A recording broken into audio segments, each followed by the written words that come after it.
कल 24 मई 2026 को UPSC prelims का एग्जाम हुआ था।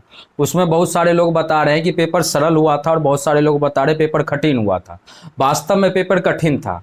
तो जैसे कि आपको हम एक क्वेश्चन बताएंगे, उस क्वेश्चन को देख के सिर्फ आप इतना बता दीजिए, जो लोग बोलते हैं सरल है, कि ये क्वेश्चन किस सेक्शन से, कौन से सिलेबस से और कौन से सब्जेक्ट से है। क्वेश्चन पहले सुनिए आप। एक बहुजातीय जिले में जहां आर्थिक प्रतिस्पर्धा और ऐतिहासिक शिकायतों के परिणाम स्वरूप प्रायः सामुदायिक तनाव उत्पन्न होते हैं, वहां एक जनजातीय उपग्रह के निकट एक अपशिष्ट प्रबंधन सुविधा केंद्र के लिए भूमि आवंटित करने संबंधी एक सरकारी निर्णय से एक चिंगारी निकल पड़ती है। जनजातीय समूह का विरोध भड़क उठा, जिसमें दावा किया गया कि यह भूमि उनकी सांस्कृतिक पहचान के लिए पवित्र और महत्वपूर्ण है। उसी समय शहरी निवासी और स्थानीय उद्योग समूह एक उपयुक्त निपटान स्थल के न होने के कारण उत्पन्न ठोस अपशिष्ट की गंभीर चुनौती और स्वास्थ्य चिंताओं का हवाला देते हुए इस परियोजना का समर्थन करते हैं। यह संघर्ष सड़क अवरोध, सोशल मीडिया अभियानों और पुलिस के अतिरिक्त के आरोपों के चलते तीव्र हो गया।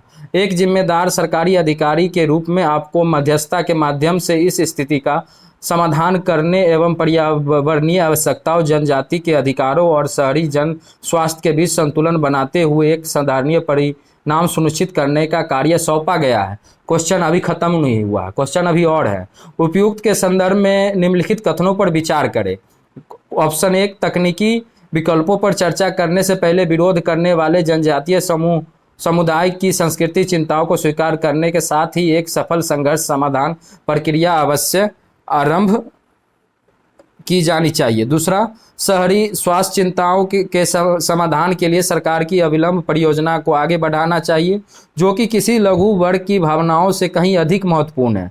तीसरा, पारस्परिक समझ विकसित करना और तनावों को कम करने में सहायता के लिए जनजातीय नेताओं, पर्यावरण विशेषज्ञ और नगर पालिका के प्रतिनिधित्व को सम्मिलित करते हुए एक बहुहितधारक संवाद मंच का गठन करना। चौथा, साक्ष्य आधारित निर्णय को सुकर बनाने के लिए एक स्वतंत्र पर्यावरण और सामाजिक प्रभाव मूल्यांकन को संचालित करना और प्राप्त निष्कर्ष को दोनों पक्षों के साथ प्रदर्शित रूप में साझा करना। उपयुक्त कथनों में से कौन सा इस समाधान प्रक्रिया में योगदान देगा? अब ऑप्शन ABCD दिया हो गया, ये 4 कथन में से कौन है वो पहले बताइए।